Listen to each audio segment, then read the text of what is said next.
Hello, everyone. What's going on? Dave Knittel here with episode 73 of the Bros Talking Soccer podcast. As I just said, my name is Dave Knittel, here with my brothers Christian and Matt to discuss stories from around the soccer world. Christian, why don't you say hello? Hello. That's what Christian looks like. Matt, why don't you say hello? Hello. Very good. Very good. Yeah, see how I didn't leave the opportunity for you to say anything clever?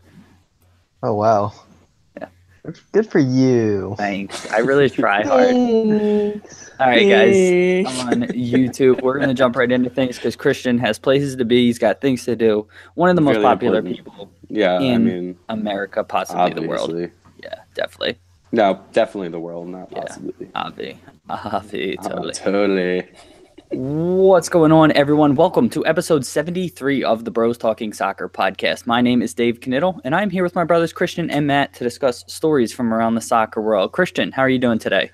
I'm just great, Dave. I'm looking forward to another day of being alive. It's beautiful weather this weekend, not so much anymore, but we got some 80-degree days in a row, and it was just a fun weekend, you know? That's awesome. That's the nicer weather than we had out here, though it was pretty nice California out here sucks. in San Jose as well. Matt, how are you doing? Doing great, Dave. Excited City beat Tottenham this morning, and Sixers played real well. Yesterday. I don't know why I said. Or they played 12:30 yesterday, but okay. Yeah, and excited about the Sixers last night. Good. So, well, and the weather was also like mid-80s here at State College, so that was great. Wow, you guys are killing it on the weather front. So congratulations, guys. I'm doing swell. Thank you for asking. Liverpool won yesterday. The Union did absolutely terrible on Friday and are incredibly frustrating to watch. Had to take a rage walk after that match, but calm down and having a decent weekend beyond just the Union being terrible. Christian, do you have our trivia question for this week? I do, but first I want to say I was at the Union game on Friday, and I did some rage chugging because it was really difficult to be at. The trivia question this week, everybody. Do you know what team Mesut Ozil has scored the most goals against in his career? Great trivia question. We will think on it. Listeners, you will think on it, and we will reveal our guesses as well as our answers at the end of the show.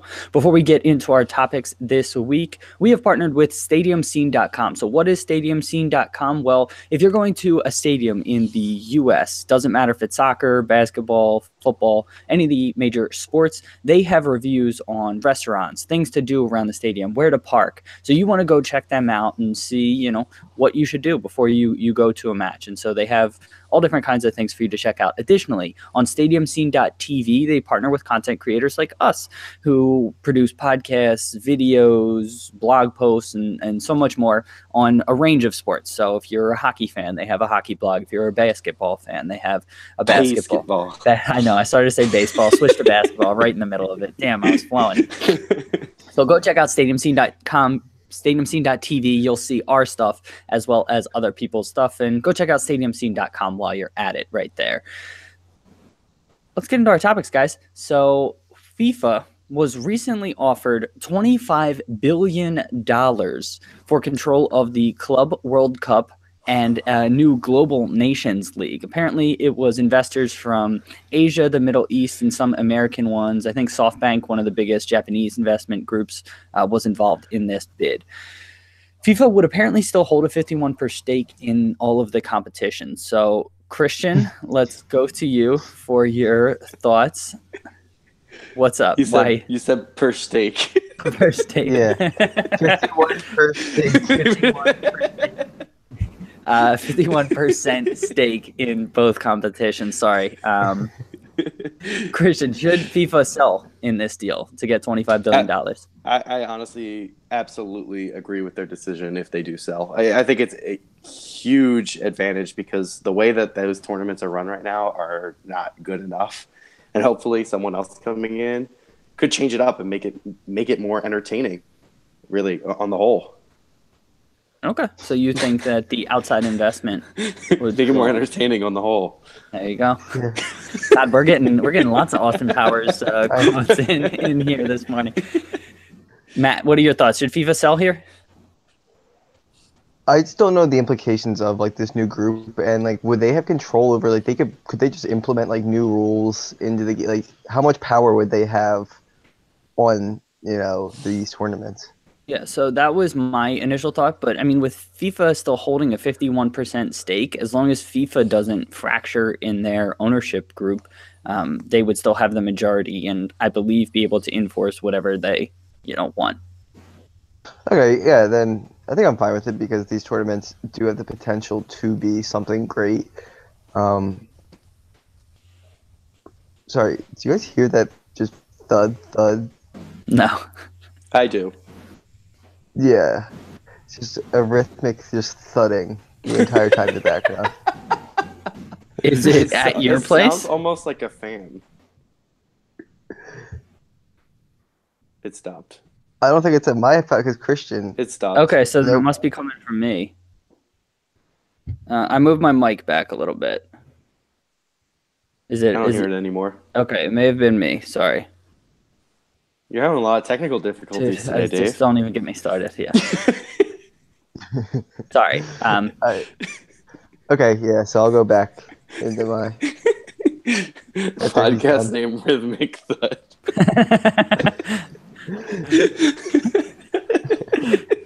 No, we're not doing that. All right. Focus. Let's get back onto the task. Yeah. Do you need me to reset you up, Matt? No, I can do it. Okay. All right, Christian, settle. I'm just waiting for him, yeah. Okay. So I think these tournaments do have the potential, the Club World Cup and this nation or this Global Clubs League do have like potential to be great tournaments, and it's something that is like new to the game and would be like the best world stage of clubs. That has the potential to be that, whereas like Champions League now is probably seen as that the UEFA Champions League. So I think these tournaments have like so much potential that FIFA hasn't invested time in. So if you get other groups, I think they will want to invest the time and the money and the resources into those tournaments to make it a great product. So what is FIFA's role in all of this? Like, is it just to make as much money as possible? Or should they just be involved in governance? Can they do both? Like, is this selling out, Christian? I don't think so. I think FIFA's gone through a really tough time recently, and maybe it would benefit them and soccer as a whole to kind of have a little bit of separation. I think their role really should only be the rules, the governance of it all. I don't think that they need to be involved in the creation of the tournament. And if the past is anything to go by, it could only benefit because these tournaments have not been run well in the past and almost are afterthoughts. And I know that it's Nations League is new, so we haven't really seen it yet. But the Club World Cup specifically has been atrocious, and it's a really interesting tournament that hopefully will be able to grow. But it's been atrocious just because of logistical things. Like, I guess, maybe this outside firm will have different ideas on how to improve that. But Matt, Yeah, I mean, go ahead, Christian. That's exactly what I think. I think having a different perspective will change the tournament as a whole. Matt, what are your thoughts as FIFA's role in all of this? I think that it is their responsibility to provide just like the overall best quality for all their tournaments, but if they're not the ones focusing on that and like they're okay with outsourcing and still being 51% stake, like I don't have necessarily a problem with it if they just don't have like the time or the resources like to actually put into those tournaments like a FIFA, because they have so much other stuff going on, and it's just tough to see like where the Club World Cup and stuff like fits into the actual calendar of like the whole rest of the year. And get everyone in the world on the same page. So I think that's always been difficult. Yeah, so for me, when I first heard about this, I was slightly confused and I didn't understand the details. So I thought that they would be selling the rights to that for, into perpetuity, right? Yeah, perpetuity. Is that the right word, Christian? Yes. Accounting. So I was very anti that because I thought that, they should still have a stake and they need to be in charge of the game. And so after reading more and seeing that they would still hold a 51% stake, I'm definitely more open and receptive to the idea. But I'm still hesitant because anytime you get, a private party involved or parties involved in something that, should just be governed on the whole, it has the potential to kind of spiral. So I'm slightly cautious about all this, and I don't really know what's going to happen. And so it seemed to be that most of the teams were kind of blind, or countries were kind of blindsided by this, and they weren't exactly receptive to it because it may be direct competition to the Champions League of UEFA and things like that. So it's somewhat understandable that they're going to be, hesitant to this idea. Christian, anything else you want to add in closing? No. Matt? No. Okay, let's stick with FIFA, but talk about national team level now. Not that the thing we just talked about also included a Global Nations League, but we seem to focus more on the club league. 2022 World Cup that's supposed to be held in Qatar. Recently, the South American president Alejandro Dominguez asked for the World Cup to be expanded to 48 teams early.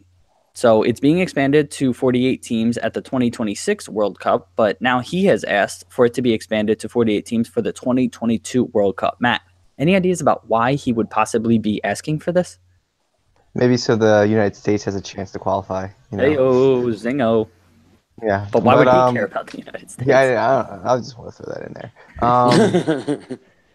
Yeah, so I'm not a fan of the expansion in the first place. I think the tournament was great as it was. It's like an honor to even be selected to, like the World Cup finals. Even going is an honor. So I think just adding teams is gonna take away the meaning of of actually qualifying. And I think only like a handful of teams legitimately have a chance of winning the cup every 4 years anyway. So I think the 48 teams. I mean, it might make sense financially, but from an actual game aspect, like a quality aspect, I think it's going to make it worse. Okay. Christian, your thoughts why he might be asking for this?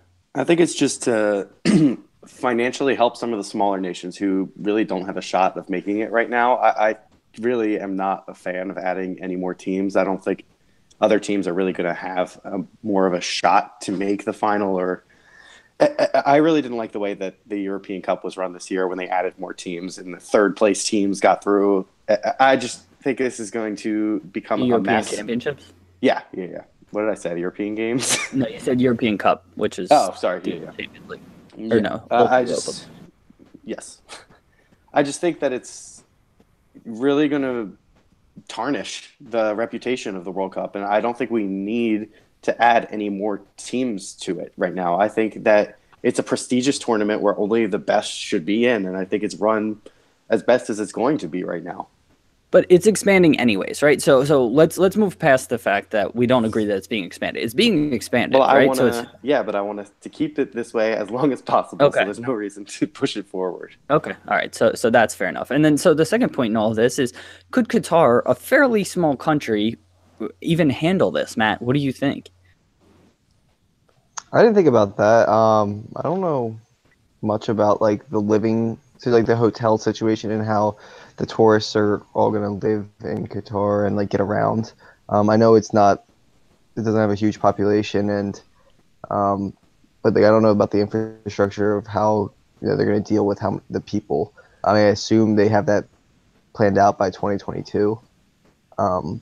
So I think they have time to put that together. So I don't think that's going to be a problem necessarily. Christian, your thoughts? Could Qatar handle it? I think it's going to be really tough. They're already building all the new stadiums and everything, and I think they are a decently wealthy country, right, in the Middle East. Yeah, and so I think they have the capacity maybe, but with the working conditions already over there, I'm a little nervous that they're not going to be able to handle the hospitality of all of it. Yeah, and getting into some geopolitical stuff, I think there's currently a trade embargo with some of their neighboring countries because they don't. So there's like a lot going on there. Additionally, to add on to a couple points here, the tournament's already on a really tight schedule. I think it's 28 days in November and December because it's incredibly hot in Qatar in the summer. So the tournament was actually moved, and it's already in a really tight window around the rest of the European club season. So I don't know how they would logistically expand it. So I don't think there's any way this could possibly get done. So it's all just really confusing. And I'm not even sure why South America is proposing it because they only have 10 countries in their confederation. Yeah, and they try to get all 10 to fit in there. Yeah, like they're only getting, I think, 1.5 more, right? So with the new expansion, it goes up to 6 from 4.5. So it doesn't really make sense, any of this. Matt, anything else you wanted to add? Yeah, I agree. I feel like it would just be rushed, and it's just like something that's not necessarily until 2026 when the league was agreed upon. Christian, anything else you want to add in closing? No, I think that's a really good point that it's in the winter and they really have a tight space and they're not going to be able to fit in any more games than they already have planned. That was a good point. Thanks. I try. All right, that brings us to the end of our first segment. You're going to hear just a little bit of music, and then we will talk to you in our second segment. Talk to you soon. First, a segment. Hey, yo. All right. Any leading contenders other than Per Steak as a name for the episode? But I don't even know if that's... Would that be a funny name? Oh. That's okay. Matt does not agree. I like the Austin Powers reference. Yeah. On the whole. It does feel good. On the whole. Why do you call it preparation ass cream you have? Austin Powers references. I guess we could do on the whole.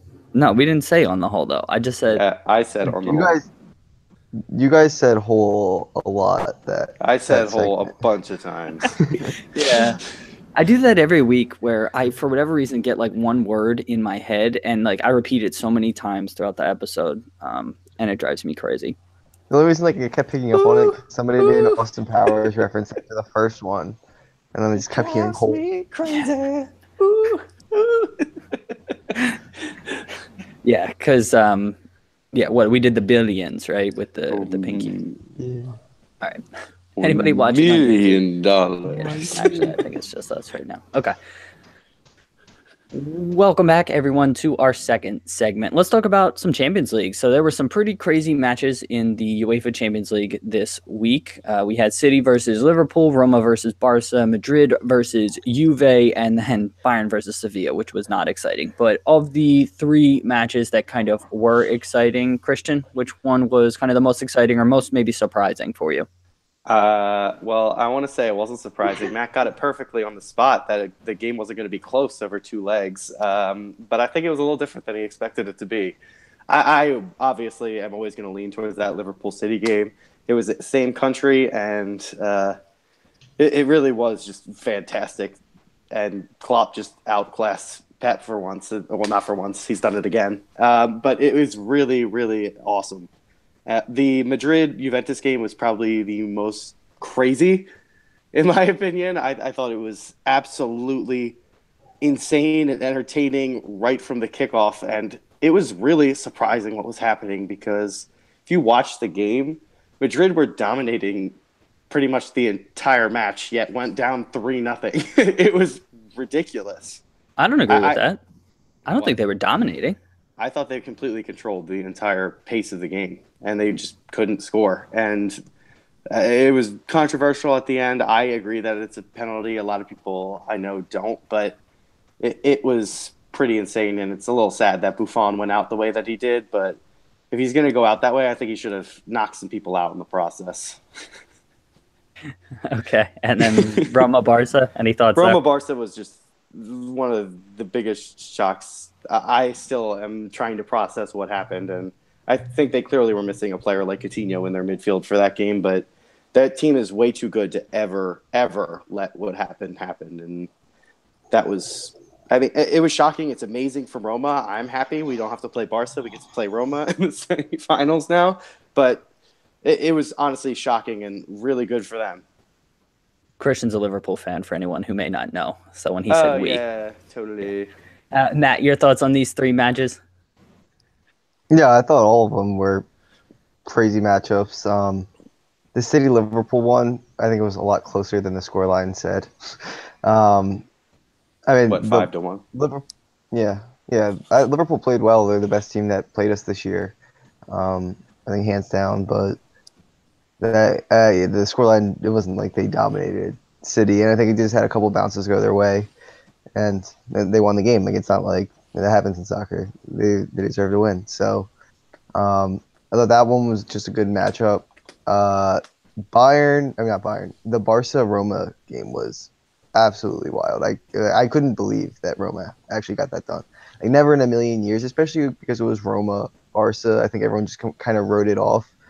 That Roma's not going to beat Barca 3-0.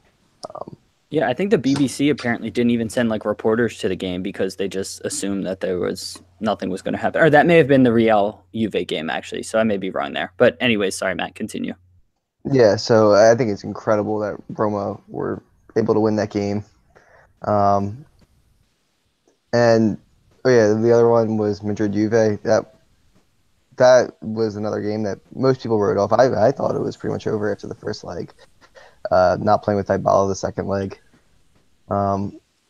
Juventus came back. And then it was a penalty at the end. I'll say who was it? Vasquez that was fouled at the end.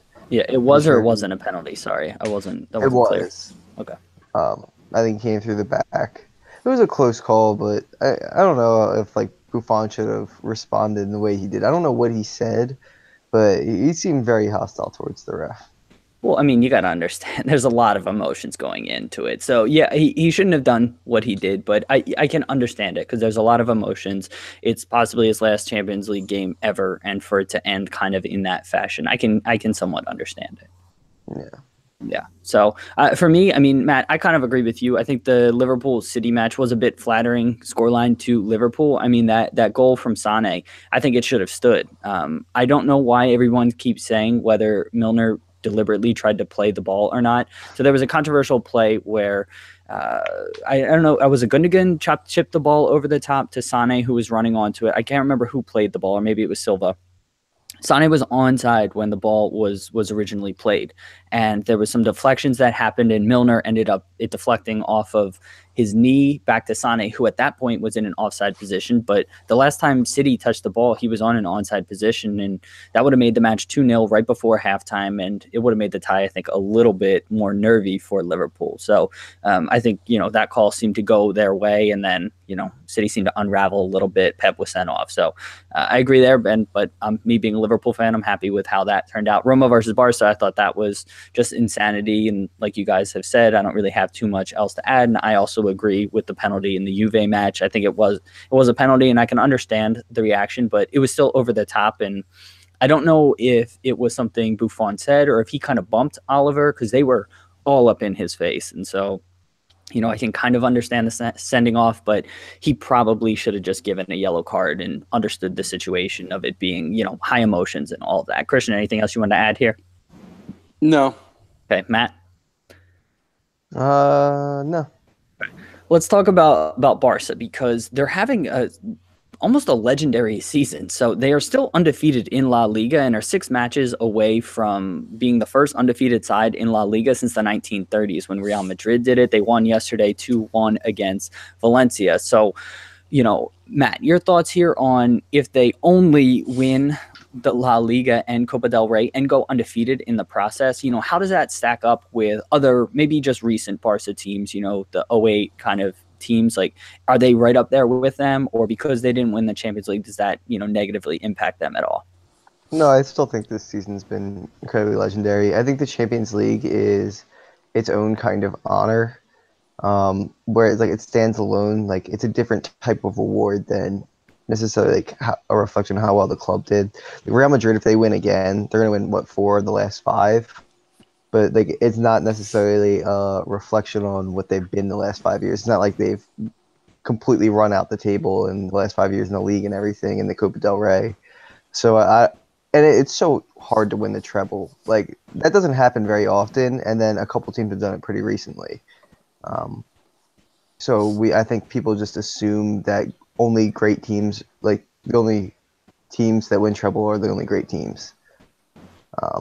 So I don't think that's necessarily true. I think this Barcelona team is going to be regarded as one of the better Barcelona teams ever.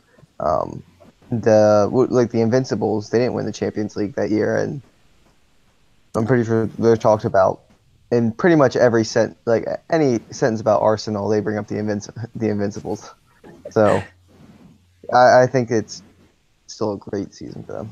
Okay, Christian, your thoughts here?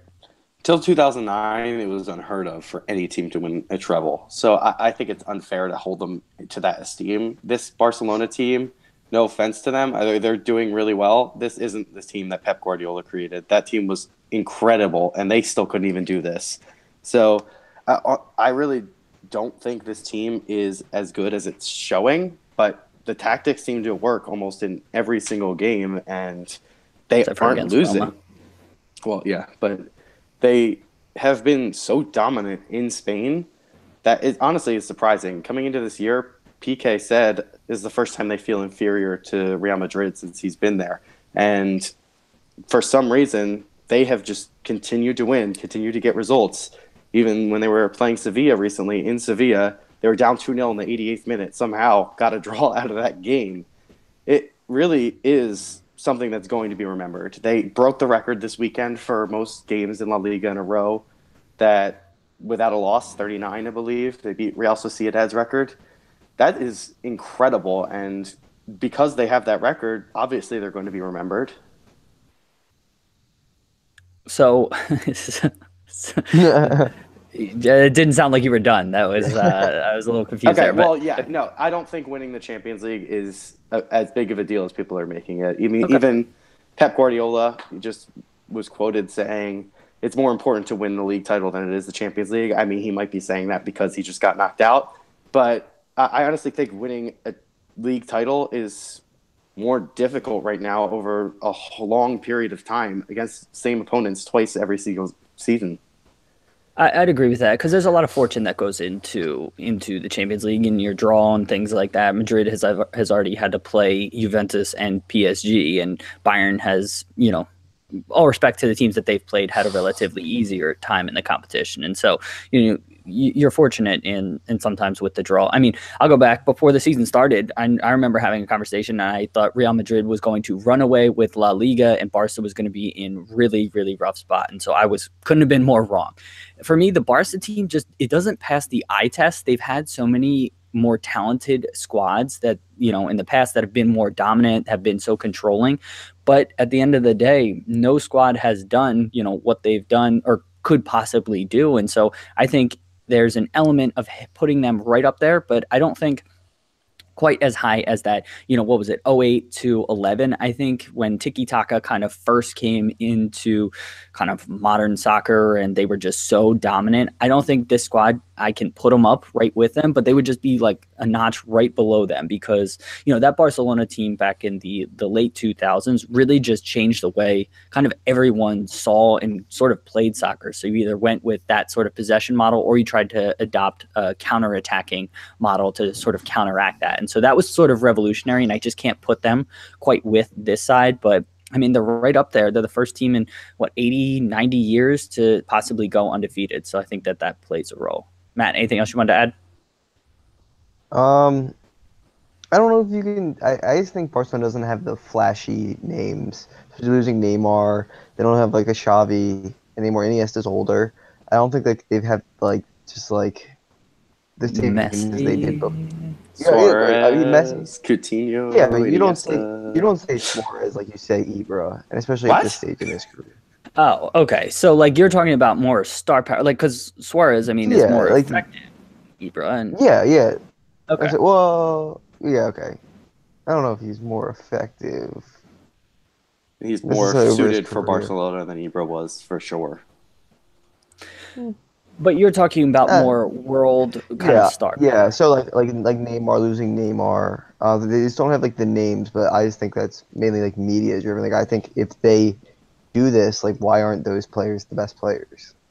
Why can't those guys be the legends if they're the ones performing like this, but they just don't get the media hype? Yeah, well, for me, again, going back to what they did before was revolutionary, and so that team from before was just widely recognized as doing something completely different, whereas their team right now is just very practical. I think they play a 4-4-2, pretty basic sort of tactics, and it's incredibly effective, but I think that's what it comes back to. Christian, anything else you want to add in closing? Nope. Okay, let's talk about the Champions League and Europa League draw in the last part of this second segment. So Liverpool versus Roma, Madrid versus Bayern in the Champions League. Christian, who do you have going through? Ooh, well, I think I'm going to go Liverpool pulls this one off. For a bias standpoint, and I do think that they're the better team. Everything almost seems like it's 2005 all over again. Things just kind of seem to be happening in the right direction. And even what Matt said, things are Like, we've gotten lucky bounces. Like, things are falling to Liverpool, and their team is very, very talented. I think they have 8 shutouts in their last 12 games in all competitions. They finally figured that out at the back, and they really look like they're dominating matches. Yes, City controlled possession in that first half specifically against Liverpool, but when Liverpool get going, they are so difficult to stop and attack, and I think that they're going to pull that one off. In the other game, I think is going to be fantastic tactically. It's going to be really interesting to see who can pull it off. I think Bayern pull it off and get the redemption for what happened last year, where a lot of controversial stuff happened with the sending offs and the offside goals from Ronaldo. But it's going to be a high flying, and I would love to see Heinkes against Klopp again as a final. That would be a really interesting matchup. Matt, what about you? Predictions for those 2 matches? I think it's going to be Liverpool and Madrid that go through. I think they're the better side in both matchups. Bayern have been just so interesting this year, especially with firing Ancelotti. Just like everything they went through, and like going back to Heinkes. Heinkes. Like, it's just I don't know what to make of them. They're very just unpredictable, especially in the Champions League, and how they haven't won in so long, and you're not just sure how they're going to perform. So I think Madrid, with their track record recently, is just definitely favored in that matchup. Yeah, they won 5 years ago. It wasn't that long ago. With Heinkes as the manager. Yeah, exactly. But they were much younger at the time. Okay, fair enough. I mean, so for me, I think Liverpool goes through again, partially because I'm partial, but also I do think the better squad. But I mean, at this point, anyone can beat anyone, and I don't want to downplay Roma, because Roma is a very talented squad who's got really great players, and they could absolutely take it to Liverpool. The Madrid-Bayern one, I think, is more interesting. I mean, it's tough for me to go against Madrid just because their history in this competition the last few years, they're clearly built for kind of the Champions League and knockout competition. But Bayern, it's tough to bet against kind of German sides and the mentality that they have. They haven't come up against a decent side. And so for me, I don't want to just rely on that crutch that, they haven't come up against a decent side, so they can't perform. So for me, I almost want to go with Bayern because everybody is kind of saying that. I think that's going to motivate them and is going to allow them to like kind of prove other people wrong. And so that's why I think I'm going to go with Bayern as much as I'm kind of pulled towards going with Madrid. I think Bayern does get through in that matchup. So Liverpool versus Bayern. And like Christian said, just from a narrative perspective, it'd be awesome to see Klopp against Heinkes in the final there. Let's talk about Europa League real quick. Christian, do you have something else to add? Yeah, sorry. I just saw this, and it was going to be my trivia question, but I ended up going a different way. Lewandowski has scored more goals against Madrid than any other team outside of Germany. So it'll be interesting if he continues to pull that off. Yeah, he had 4 in one game in the semifinals a couple years ago for Dortmund, but he seems to be up for the big moments always. And I think Bayern, as a squad, are set up to play against Madrid. I think they have counteracting styles, and it'll be interesting to see who is the style that is more dominant over the game, and they're going to play into each other's hands. Absolutely. So let's talk real quick about Europa League. I know we don't follow it quite as closely, but Arsenal drew Atletico in the semifinals, and then Marseille versus Salzburg. Christian, thoughts on those two? Just quick predictions there. It's unfortunate Arsenal and Atletico are going to see each other in the semifinals, because I was kind of hoping we would have a final that would be remembered fondly. But I think Atletico are too strong for what? I mean, the final could still be memorable. No, not the same. Not the same. I think that Arsenal aren't strong enough without Aubameyang, specifically in attack, and their defense is a little bit young. Czech doesn't seem the same goalie as he once was. I think Atletico are just stronger, like as a complete team, and they're going to take the game to them. They're too strong defensively for them to give up cheap goals. And with Griezmann, Diego Costa, Saul as all these great attackers, I don't think they're going to be able to see it over 2 legs. In the other game, I think Marseille is going to be too strong for Salzburg in the end, and it's going to be a good matchup, but I think Marseille just have that history in them, and they used to be in the Champions League pretty repeatedly before all the money went to Monaco and PSG, so they have that kind of fear factor almost in Europe. not quite at the level of some of the big guns right now in the Champions League, but they still have that history, and I think that goes a long way. Okay, Matt, your thoughts on those two matchups? I think Arsenal's going to go through. I think because Wenger is just going to figure out a way to stay at Arsenal. So I think he's going to qualify for the Champions League and just win Europa League, get the Champions League. The next year go out in the group stage again, but then come in fourth in the league. And then, just always stay at Arsenal. So I actually think he just ends up getting it done. I think Atletico is probably the better all-around team, but I just have faith in Arsenal. And I think Marseille as well has got the upper hand. Yeah, fair enough. I'm going to go with Atletico and Marseille as well for a lot of the reasons that Christian mentioned. So I don't have anything else to add. So that brings us to the end of our second segment. You're going to hear just a little bit more music, and then we'll talk to you in our third segment. Talk to you soon. Okay, cool. All right, let's keep this rolling because Christian's got places to be. So important. Welcome back, everyone, to our third and final segment. Let's move across the Atlantic and talk about some CONCACAF Champions League. Now, so this past week, New York Red Bulls lost to Chivas on aggregate. The match ended 0-0, but Chivas advanced 1-0 from their home leg.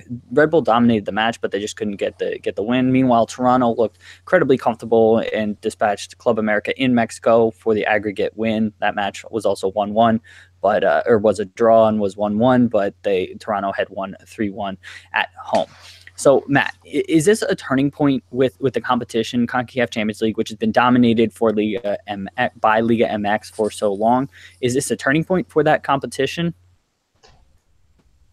I think the turning point happened maybe a couple years ago, but we're seeing the effects now, where the MLS really started investing more into the salaries, and it just took a while for teams to develop with each other. Like this Toronto, the main guy, the core of Toronto has been together a couple of years now, so I think they know each other very well.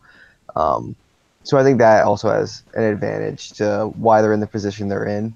I think it says a lot of great things about the MLS that even a Red Bull, they didn't get blown out and were extremely competitive in the semifinal.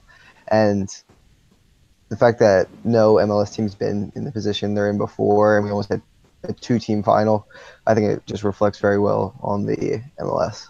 Well, so there have been other MLS teams to make the final. Yeah, I knew that, but I'd say Toronto is the position they're in. Yeah, and I'm just clarifying for listeners. So there have been other MLS teams to make it to the final. No team arguably has had quite the run that Toronto has had against Tigres, who's one of the best teams in Mexico, and then Club America, who's probably the second best team in Mexico. So to take them out has been really impressive. But Christian, getting back to the tournament as a whole, is this, somewhat of a turning point where the competition is more, there is more of a competition in this tournament now? I don't know if it's a turning point. I think that Toronto has assembled a really, really strong team. I don't know if it's really a reflection on MLS as a whole, or if it's just the fact that Toronto really built something that is going to be competitive in the North American competition. I really hope that it's a turning point. I know me and you have talked about, when we were watching the Union San Jose game a week ago, how the overall quality of the league just seems better. The teams are able to possess. Teams, it's not, they're awful. The Union just make me want to shoot myself in the face. But, it's... they're awful at finishing. Their actual play and build-up isn't bad. It's just they can't score. And I think that's where you see the difference in the European or even Mexican league, where they just have that efficiency and effectiveness in front of the goal. I hope that we are seeing a turning point. I think this is maybe the start of it, but I don't want to definitely say that it is now. Yeah, and I think, so for me, I think the turning point almost has already happened because anyone who's followed this competition for a number of years, Liga MX teams used to just play their U23 squads and reserve players in this competition. And over the last few years, as MLS has ratcheted things up, as Matt said, and has invested more, Liga MX teams are fielding their strongest squads in this competition now, and MLS is, now they're competing head to head. Now MLS is winning in a lot of instances, and so I think the turning point has already happened, and this is a full blown competition. For me, I think it's just ready to take that next step, and I still can't believe it's not on English language television. Like, nobody has paid for the rights for it, so every match I have to watch, it's in Spanish, and they do a great job of covering it. But I just can't believe it doesn't have a higher profile, and it really should. And so my hope is that in this next round of, I don't know when TV bidding is up for it, but hopefully it can take the next step as far as that, because this has serious potential. And Liga MX has a ton of history. They have great players. They have great clubs. And, as MLS is starting to build, I think this really has the potential to be a great competition. And so I think the turning point has already happened. Matt, something else to add? No, I just have a question. So everyone in the MLS, how like they all have like the same amount, we have like salary caps and stuff. So if we get the TV deal for the Champions League, like, do those teams get paid more? Like, what's the...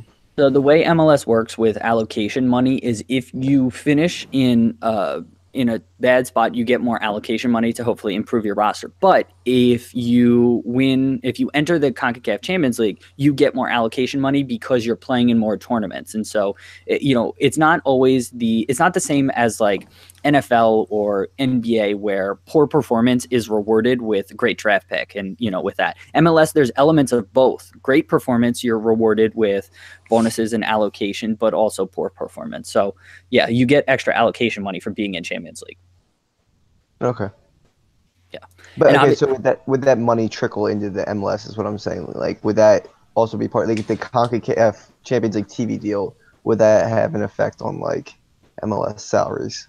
Yes. So allocation money is directly related to roster. That can only be used on rosters in MLS. So that would translate directly into rosters. Additionally, any teams that qualify, I'm sure ownership groups get money, and that money can be invested into infrastructure and things like that. So it's a combination of both roster and infrastructure. So yes, that would absolutely flow back to teams into the league.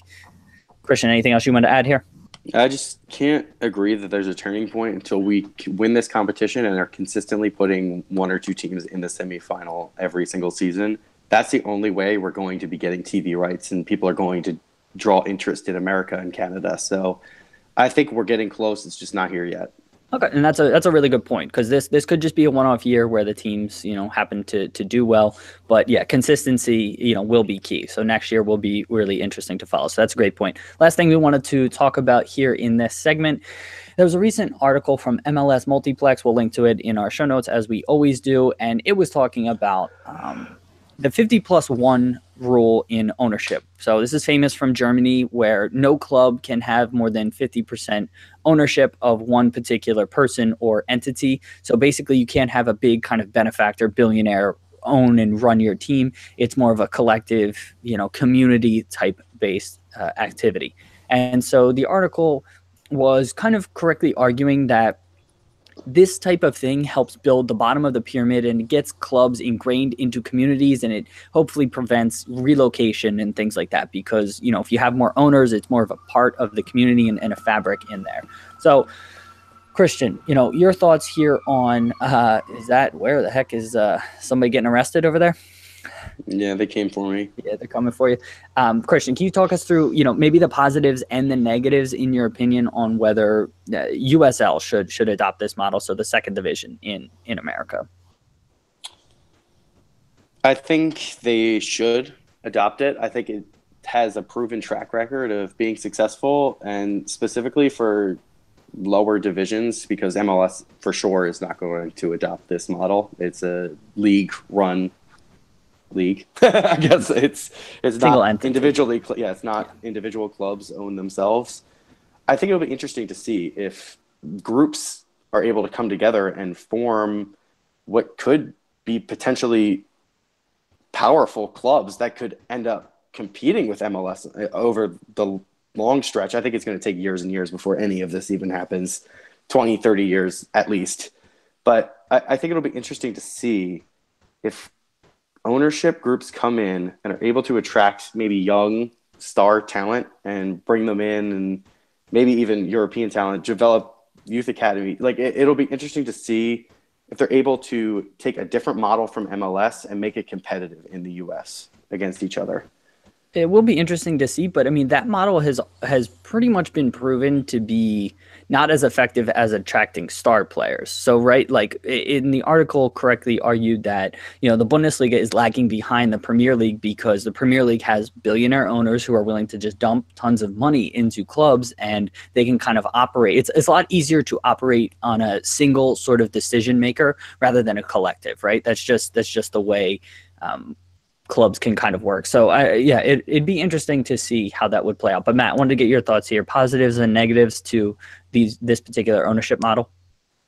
Yes. So I think for the second tier of U.S. soccer, this is a great thing to implement, because if you can build like a community and a fan base in that division where soccer, you know, we know what soccer realistically is like in this country, and like the viewership and how people follow it. If you can get a USL team to really get in their community, I think that would influence like the pro-rel argument. And you see, like, if these USL teams are able to, you know, not be at the top level and still have a following, that maybe like these clubs wouldn't fall apart if they got relegated. And we'll see like a pro-rel maybe start being more realistic in America.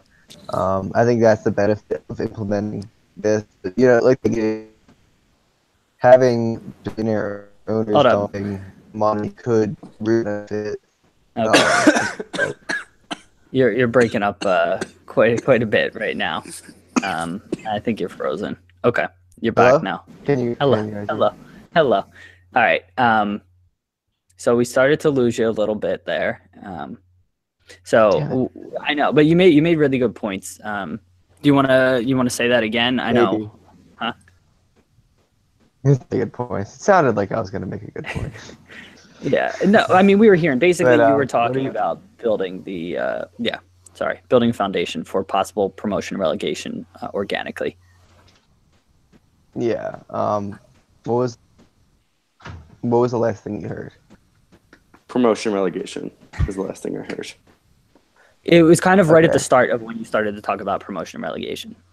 Okay, yeah, but I also was thinking how like the owners at Man City and Chelsea, like the billionaires dumping into the infrastructure could also be beneficial, because I mean it would give clubs an enormous advantage, but you wouldn't say like that's a bad thing to have clubs with enormous advantages, and just developing like, you know, the tiers like they do in pretty much every other country of just the big clubs and then pretty much everyone else. So it shouldn't be a requirement. You'd like to see it kind of implemented, and nothing's stopping anybody from implementing this right now. And there are some community-owned clubs, not at the USL level, but the lower divisions. U.S. Soccer actually mandates at the professional level a majority owner has to have a certain net worth. So that's kind of preventing this from being implemented. So that would need to change at a U.S. Soccer Federation division sanctioning level before this could be implemented. But there are potentials here. And for me, I like it, especially at the lower levels, again, because it builds a community, or it builds a club around a community, and it sort of gets them ingrained into that community. And then from that base, you can sort of grow. I don't think it does work at the MLS level and at the highest levels, though, because you need people to sort of attract star players and to kind of take that investment and, you know, take those years and years of losses and the investment into infrastructure in order to build what the MLS has built, what MLS has built, not the MLS, sorry, what MLS has built. And so, you know, I think it may make sense at the lower levels, but I just don't see it working at the highest levels. So, Christian, anything else you want to add? What do you think about adopting a type of situation that Barcelona is in, where it's owned by the city? By the supporters, right? Yeah. Well, yeah, I guess it's owned by the supporters, but they like elect an official to represent them. Yeah, so that's what this is. So that's exactly what this is.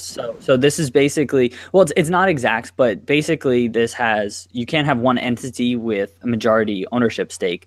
So I guess some German teams have 3 or 4 owners that each own a percentage, and that's kind of how they function. But others are similar to the Barca model, where, you know, the fans own the team and they elect boards and all of that. So again, I think the more people you involve in it, I think I guess Barcelona would be the counter argument to what I'm saying, but Barcelona has had 100 years of history, and so to start something up right now, I don't think you could become Barcelona. I think Barcelona has already built what they have, and I think arguably they could be even bigger. And if they only had one owner, like if they only had one guy making decisions, and if they had just a guy worth $50 billion just pouring more money into the club, they could even be in a better position or a different position. I don't know. I may be wrong there. Matt, your thoughts on Christian's question? I think, yeah, like I think you wouldn't be able to say, but I see how money would make you worse off. Okay. Like a club. So. Okay. So we're losing Matt a little bit there, but. So wait. So Dave, are you saying that within like a year of doing this, you're not going to beat Barcelona? I'm saying within 40 years, 50 years of doing this, I don't think you're going to be Barcelona. That's what I'm saying. Yeah, they invested really wisely into a youth academy, and I think that's a huge, and their infrastructure of the club. I think that goes a long way, and eventually you're able to invest in big name players and sign the way that they have in recent years. But until 2000, like the late 2000s, probably they never really spent a lot of money, the way that Real Madrid always did, the way Bayern have started to do, the way City and Chelsea and all those PSG, they never really did that. And so maybe that is a model that they should look to. Maybe you want to invest in your youth, and then down the road, once it's generating a lot of income, you're selling off players. And I know it's a long road. That's a long road. And to have a community be playing that game again is tough. It's easier to sell that to one owner or a handful of owners than it is to sell it to thousands and thousands of owners. Yeah, that's where I come from. And they came into a league that was brand new as well. If they do it in this type of environment where other models are going to be successful immediately, it'll be tough as an ownership group. Exactly. And so sorry, listeners, we kind of jumped right in. Matt was getting cut off a little bit there. So unfortunately, we're having a few technical difficulties, but I'm sure his point was incredibly valuable and on point. Before we get into our listener questions here, I just wanted to give a couple quick plugs. So I am the founder of a fantasy soccer website, a simplified fantasy soccer website called Fan Futsal. We have you select 5 teams instead of 8 to 11 individual players. Our fantasy scoring is simplified. So go check that out. It's really cool and fun. FANFUTSAL.com. Additionally, I have a YouTube channel called The Soccer Tavern, where we're making videos about the history, culture, and philosophy of the beautiful game. Currently in our last stretch of Premier League club history videos, so West Brom and West Ham will be released over the coming weeks, or over this next week, and then we'll start releasing some fun sort of terminology and history videos for cap, pitch, nutmeg, and panenka. So, and then we're going to do World Cup history videos. So go check that out. We'll link to it in the show description. Again, it's the Soccer Tavern on YouTube. So we had 2 listener questions this week. One from @Glenn Loris, who said, do you think Julian Draxler will move this summer? He's a big Julian Draxler fan. So Christian, wanted to get your thoughts on if Draxler will be on the move from PSG. I think he should. I don't think he's getting enough time. He's not going to develop the way that it's currently going, and he's probably not even going to make the German World Cup squad at this point. He doesn't make enough of an impact for PSG, and I don't know where he's going to go. I think he'd be successful back in the Bundesliga. I think he'd be successful in pretty much any league across Europe right now, and he could play at like a upper mid-level to lower top-tier type of club in any of those leagues and make an impact. I see him as a type of like Arsenal player, a type of Liverpool player, a type of AC Milan player. But I don't think at PSG they're giving him his shot. Similar to Ben Arfa. I mean, I know that's a different situation, but he completely got isolated and isn't involved in anything as well. Absolutely. So Matt, we're going to try to get your thoughts here. So why don't you give your thoughts on Draxler? I believe he should move. Hopefully to the Premier League. He's a great player. Christian said like he's been linked to the Liverpool and Arsenal windows now, so I mean, it would be cool to see him, but I think he gets out of PSG. Okay, so we're having a little bit of technical difficulties, but Matt basically said he should get a move and should end up hopefully in the Premier League. I think at either Arsenal or Liverpool, a club like that. So I believe that's what Matt said there. And then last question here from at Full90Footy. So Harry Kane, is he just doing what a good striker does or taking things a bit too far? That question was related to a goal that was scored last week by Christian Eriksen in, I think it was off a free kick or ball played in, cross played in. And Kane got near the ball. Apparently, it looked from a lot of camera angles like he didn't touch it, but he appealed to the dubious goals panel, which I guess awards the official goals, and ended up getting that goal changed to be in his name rather than Christian Eriksen's name. Christian, your thoughts here on, Kane doing this? Is he just being a good striker, or is this taking things too far? Well, obviously the FA is going to want an English player to win that because why not? I think top scorer, you mean? Yeah, I think that it doesn't look like to me that he touched it, so it was a little weird. And Jordan Henderson in his interview after the game yesterday, I don't know if you guys saw this, but he's like, does Salah have the golden boot wrapped up? And he's like, well, I don't know. Harry Kane's trying to claim every goal. It was really funny. I think he's doing what strikers do, but I think that it is too far. I think your team won. What does it matter at the end of the day? Matt, your thoughts here on Kane? I'm not mad at him necessarily. I don't blame him for trying to claim the goal. He's in the race for, the golden boot, so you got to do everything he can. I mean, obviously, strikers are selfish. That's what he's supposed to be.